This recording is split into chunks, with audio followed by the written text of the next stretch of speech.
Hi everyone, this is Mike from Herbert-ABS with another Learning Series video. In this video, we'll go over a standard CargoMax installation package and go through the installation process. We typically provide CargoMax installation packages through our client download portal, and for this video, I'm going to assume I've already downloaded the installation package and extracted it onto a USB stick, which I'm showing here. It should be noted that the CargoMax installation will not work if you attempt to run it from a network location. So our recommendation is to either copy all files onto the computer directly or to run it from a USB stick.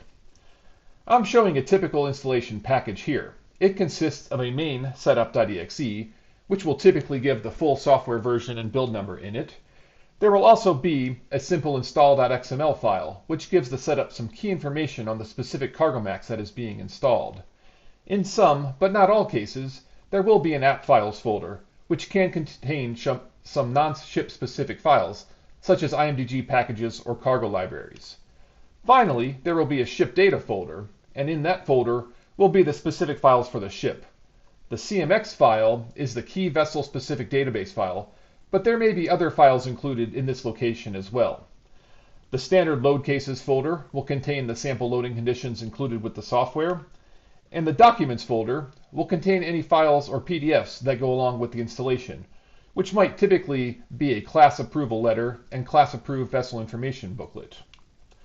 We'll now go through the installation process itself, which in most cases will be quite straightforward.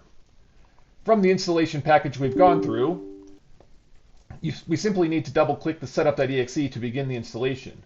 The installation will require administrator privileges.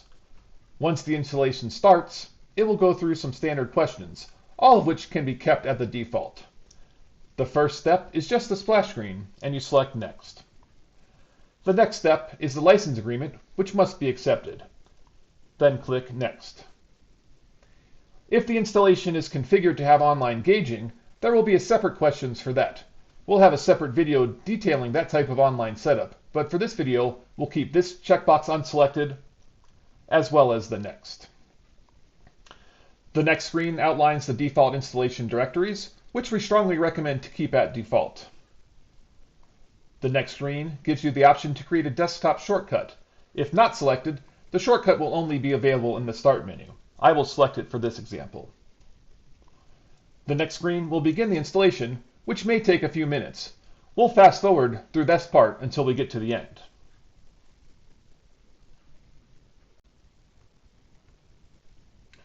Once the installation is complete, you simply need to hit Finish, and the program will be installed.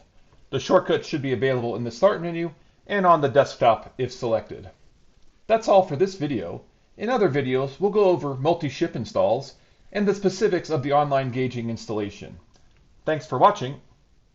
Thanks for watching this learning video. For more information, please visit us at www.herbert-abs.com or email us at info@herbert-abs.com.